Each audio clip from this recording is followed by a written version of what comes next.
Oh my god, summer 2021. You're killing me right now. You're killing me!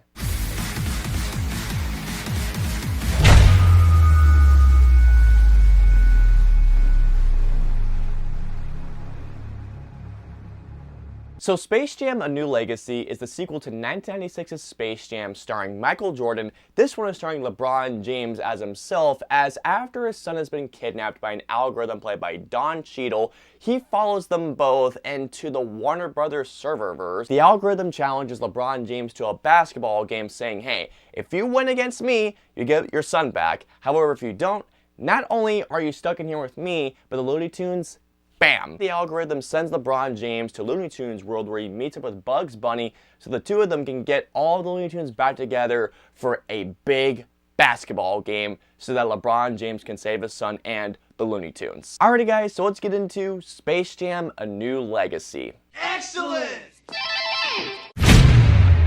As far as the things that I liked about Space Jam: A New Legacy, this is what I can say. Don Cheadle was by far my favorite aspect about this movie. Not only did he look like he was having an absolute blast playing this villain, but he did have a couple of things that generally made me giggle. If you guys are fans, are looking in the background, looking for the references in other characters in other Warner Brothers films, then I can say this. You'll have an absolute field day saying, wait a second, I recognize that character? Wait, I know that character? This character's in there? Oh my god! There were legitimately a few times where I did chuckle and giggle at a few jokes in this movie. Well, that's just fucking great!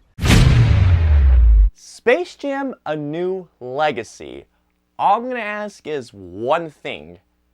Why? Why Space Jam? Going on to the original film, I do enjoy Space Jam, and I will not lie when I say this. Nostalgia does play a factor as to why I enjoy that, but like I just mentioned, it plays a reason as to why. I think that Michael Jordan was quite good as a performance. That movie's story made sense, and it was a cool what-if scenario into what happened in Michael Jordan's career between his, not really his retirement, but his hiatus, I should say, from basketball, going back to his return to the NBA. And it was a really cool scenario, not to mention, as a cast of likable characters, the Looney Tunes were great, the villains were awesome, they had personality, and not just that, but the basketball game was really exciting. The original film wasn't particularly a great film, but it's a really enjoyable film not only for kids, but also for the entire family. I'll get into that point in a little bit because that little thing, that's gonna be a whole other thing, I'll get into that later. But still, as soon as this movie was done,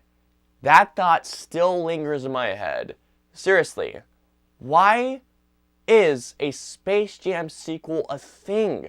There's no reason for this movie to exist. Space Jam: A New Legacy does not feel like a movie. I mean, sure, there's a plot in this movie, but more than anything, Space Jam: A New Legacy does not feel like a movie.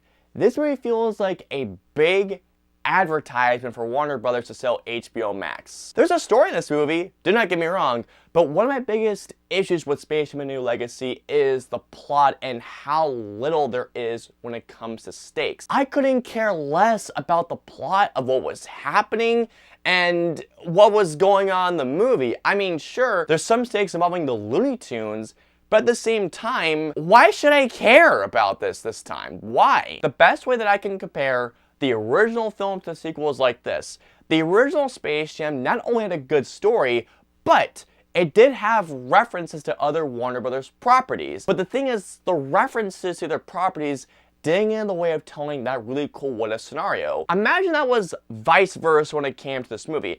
There's a story there, but at the same time, you are just, or at least I felt like I was bombarded with constant references to other films rather than enjoying what could have been a cool story. At one point, the references just kept coming on and on and on to the point where I just thought, okay, I get the references, but is that all? I wasn't particularly bored by Space Jam: A New Legacy because to a small degree, the film did keep my attention, but I was never really emotionally engaged in the plot of this movie because the story was just not fully investing for me. Let's talk about the actual basketball game because here's the thing.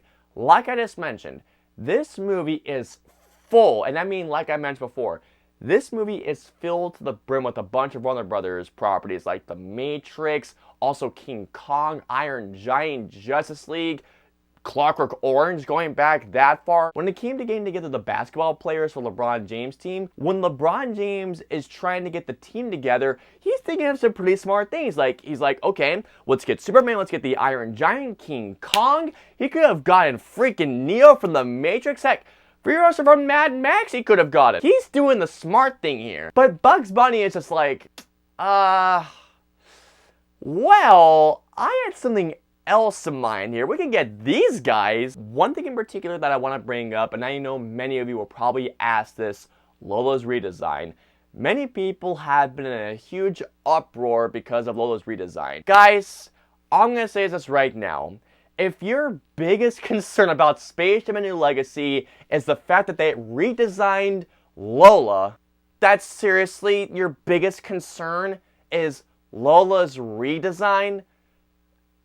That is the least of your worries when it comes to Space Jam: A New Legacy, when it comes to a character's redesign. I just realized this review is all over the darn place, to which I do want to apologize because I have never been this discombobulated during filming a review. But really quick, I want to go back to the performances. LeBron James. LeBron, I am not denying your talent as a basketball player. I mean, heck, this man has been known as a great, and I mean as a great basketball player. But man, when it comes to his acting, this man cannot act. Continuing on with LeBron James and with the humor. Now, here's the thing. I don't mind a little tongue-in-cheek humor when it's done right. But here's the thing, guys.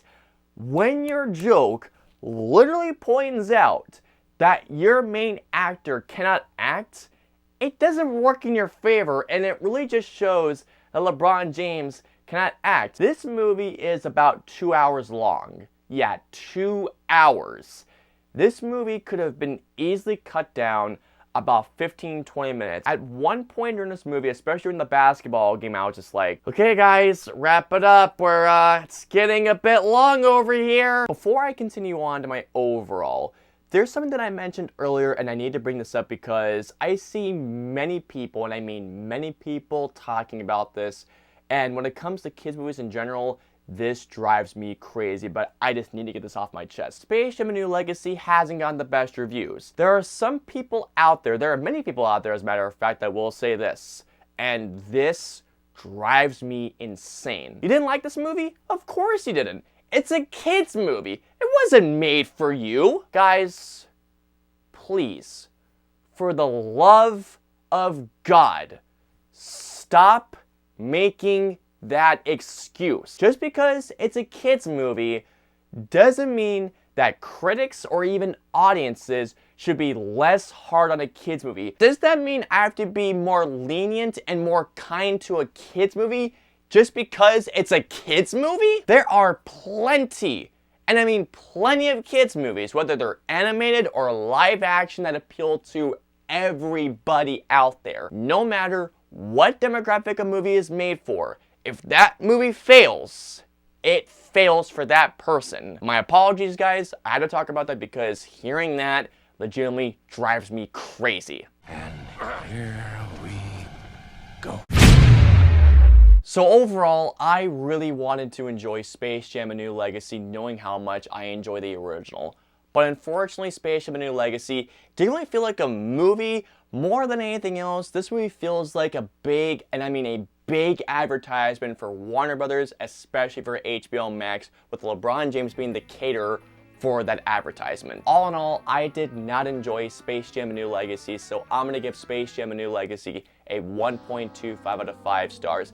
If you guys enjoyed it, I'm happy for you guys. If your kids enjoyed it, I'm happy for you. But personally, for me, as a Space Jam fan, I did not enjoy this movie. So comment down below and let me know, what did you think of Space Jam: A New Legacy? Did you like it? Did you enjoy it? Did you have fun with it? If so, let me know below. If you guys want to follow me on social media, I'm on Facebook, Twitter, Instagram, and Twitch. I'm also on Snapchat, so if you guys want to follow me on all those social media platforms, all the links in the username are in the description below. I hope you guys enjoyed my review of Space Jam: A New Legacy. If so, please hit that like button, also subscribe, and don't forget to hit that notification bell for whenever the latest video of mine goes live. If you guys want to see my previous 2 videos, please click on the right there or there. And of course, until my next video or review, I will see you all next time.